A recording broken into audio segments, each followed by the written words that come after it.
Welcome to the Longevity Week podcast, hosted by the Longevity Forum. We will be featuring podcasts all week on the theme, The Age of Resilience, which you can catch online, thelongevityforum.com. On this episode, Declan Doogan, Chief Medical Officer of Juvenescence, will be interviewing Norman Lazarus. Now to you, Declan. Hello. Professor Norman Lazarus is professor at the Centre for Human and Applied Physiological Sciences at King's College London. He's a physician scientist and has extensive experience in academia and industry at the Wellcome Foundation in the Department of Health in the UK. He was raised in South Africa and attended medical school at the University of Witwatersrand, later traveling to the US to complete his PhD at the State University of New York, ultimately settling in a family in UK. At the Wellcome Foundation, he was head of diabetes research, biochemical research, and cell biology, respectively. He later joined the Department of Health as head of food chemical section and developed insights into the relationship between health policy, food chemical regulation, and society's well-being. Professor Lazarus is also a keen cyclist, having decided at the age of 70, 10 years after retirement, to return to academia to study healthy human aging. He became an active participant in the research and, together with his colleague, Professor Harridge at King's College, leads an active and expert team on healthy human aging. Using his own health-related experiences, coupled with these extensive medical and scientific investigation, he has developed very pragmatic approaches to the attainment and preservation of healthy aging. He has written a fascinating account of his journey in the book, The Lazarus Strategy.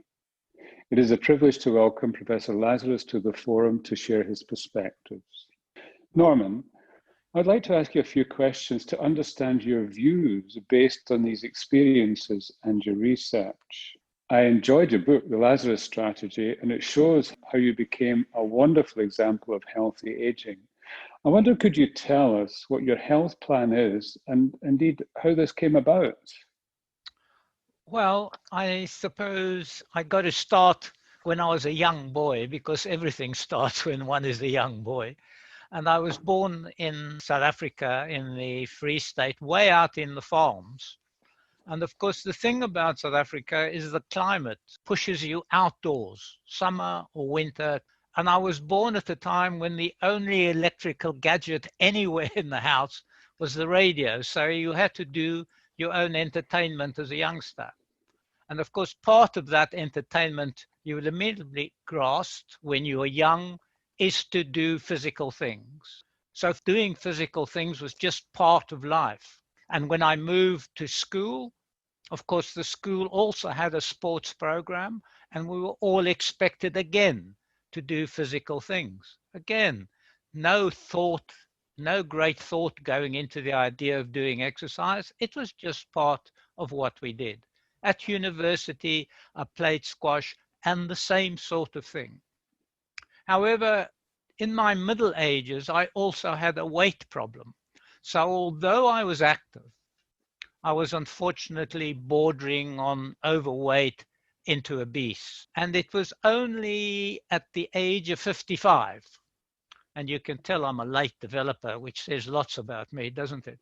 Anyway, at the age of 55, I suddenly confronted this obese problem, which had been in my mother's side of the family. And I decided that I was definitely going to do something about it. And I vowed that I was never going to be overweight again.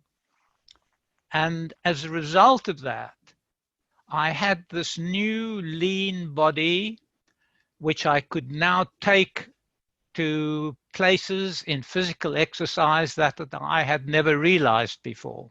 And so if you regard my young life as snapshots of physical activity through these various decades, at 55, my relationship to exercise with my body and my mind now became a movie. And what do I mean by that? Well, I became my own longitudinal study of the effects of aging on my body as I became older.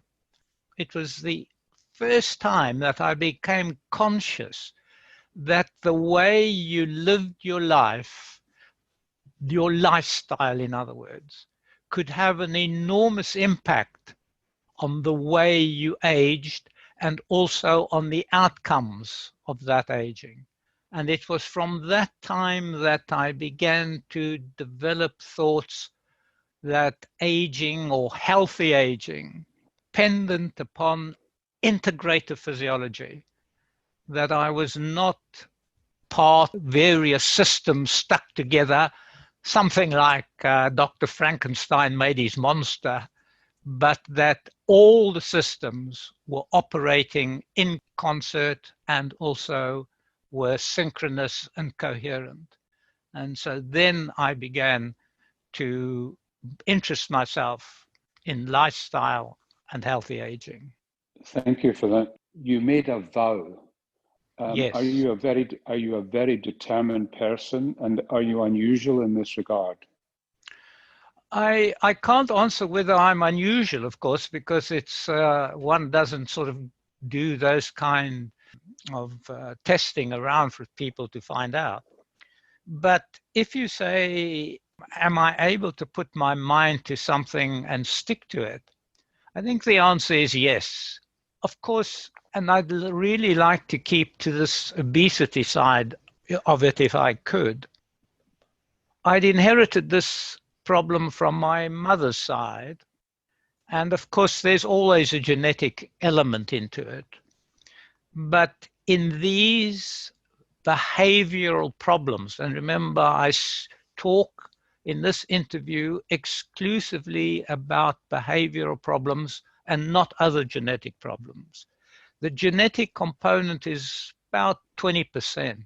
You can override this genetic component by your behavior. In order to override this behavior, you've really got to understand yourself.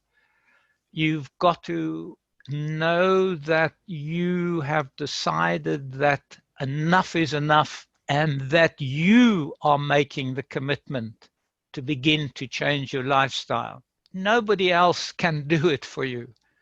It's got to come from yourself, and you've got to begin to understand yourself in order to do that effectively.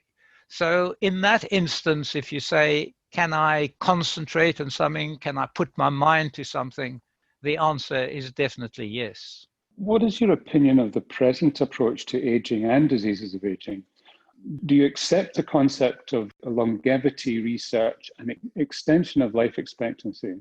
We've done well in terms of adding years to life, but it could be argued we've added years of disability as well. That is a really interesting question. And the answer to that is, I think that we haven't yet, even as any nation, this nation, any other nation, begun to address healthy aging and how we should address it. I would say to the people who are listening to this podcast that if they are aged somewhere around 40 and 50 years of age, they are part of the cohort who are going to be in 2050, according to the WHO statistics. They are going to be the cohort who are going to be the problem, if you want to put it that way. And it's very important for people of this age to begin to change their lifestyles so that they do not, in 2050, become part of the problem. The people who rule most nations are around about that age. They're in charge of everything. And so it would be lovely if you, as the future people in charge, would in fact begin to adopt those those styles of living your life in such a way that you became exemplars of what a lifestyle should be. Otherwise, we are not going to be able to cope with the coming amount of 80-year-olds in the time frame that I've spoken about. I think many people would be in violent agreement with you.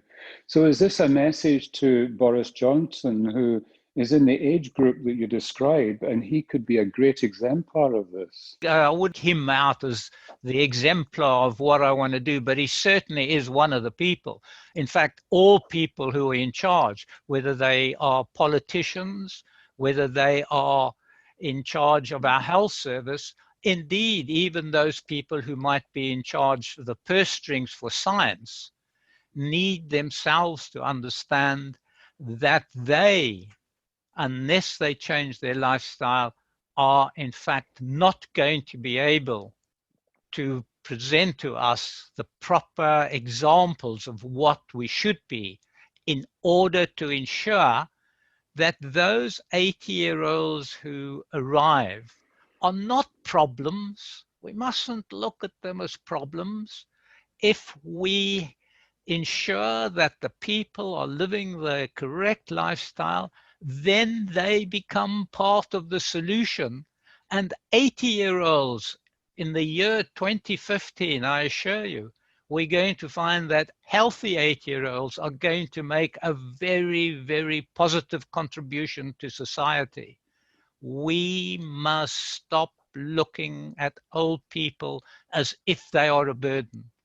We have got to understand that we can have our aged population in a state of health that they cease to be a burden. Of course, you can raise the objection, everybody has got to die. I agree.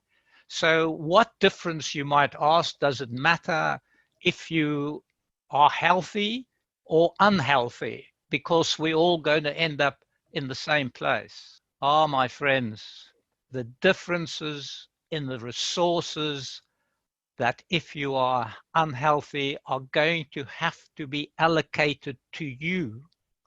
And those resources are going to be allocated for about the final 3 decades of your life. If you're healthy, and you can immediately see that the time in which you're going to need resource towards the end of your life are much, much shorter. So there is a clear difference between why the clear distinction between the two ways of aging. A little bit more about aging and time. How does the passage of time affect concepts of physiological regulation? Is our aging path largely determined by genetics? But you've just said that by taking the vow, you were able to alter the course of your health evolution. What is your view about just the natural decline with time? You actually point to this in your book with the different levels of, as it were, young fitness and how that declines with time. If you're very fit as a young person, are you going to end up, if you behave well, with a fit 80-year-old? I don't want to start off being too pretentious here, but if you think about Newtonian physics and how useful it was or useful it is that it can explain most things, but if you add time to that, if you add time to our 3 dimensions and make another 4 dimensions, your whole perception of the way the universe works alters. And I said, I don't want to be too pretentious, but if you add now time to the way we look at aging, the whole perception of aging physiology changes. And I need to now just backtrack a little, if you will allow me. Our forebears survived because they could hunt. They could hunt because evolution, by whatever process, by mistakes, by searching around, eventually gave us a physiology which was superbly attuned to chasing prey. endurance physiology. That hasn't changed from our forebears. We're only 40,000 years away. And that, I think, is not sufficient time to really have altered the underlying genetics in terms of the way we age. If we then think that exercise is intrinsic to our survival, we begin to see that the removal of exercise is in fact an experimental condition. The removal of exercise is not negative. It has a profound effect on our physiology because we are moving away from our default human state. That means I now have two kinds of physiology. So let us keep for a moment on the people who are active and living the right, what I call the correct lifestyle. Now, the aging process in these exercises is a completely different process to what is happening in the people who are sedentary and are not exercise. The stark difference, and the absolute, as stark as you can be, the removal of exercise in that phenotype means that one of the pillars that is essential in order for our species to survive has been removed.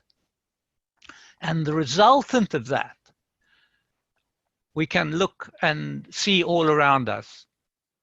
There is an experiment taking place across the world, an inadvertent experiment. Nobody set it up by purpose. And that inadvertent experiment is, what is the effect of a sedentary lifestyle on human physiology? To those people who are listening, I suggest look around at your nation or my nation. You will find that many people are obese. You will find that aging is now associated with disease, and that disease is inevitable. So let us switch back now to this 20% of people who are in fact adhering to the correct lifestyle. And let us now follow their aging process. I need again to just take a little detour here. In order for us to study aging, we need a population experimentally. We need a population in which variables have been removed. Let me give you an idea of what variables need to be removed. We need to ensure that when we study the effects of physical activity on a population, that population is doing the same amount, the same intensity of physical activity.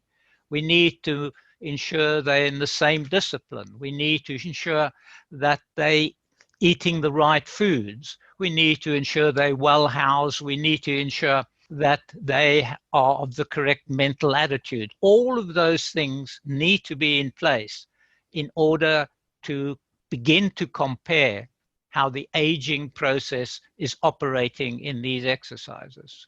Obviously, you can see that is a very big logistical problem, but there is a way we can overcome it. We can overcome it by looking at a group of people who exercise throughout their lives, namely master athletes, and we can look at their ages from 40 to 80.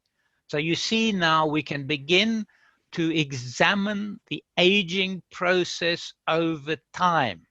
And let's see what happens to the aging process over time. So we've got this group of people, and let's say, oh, we could pick any discipline, but I'm going to pick swimming.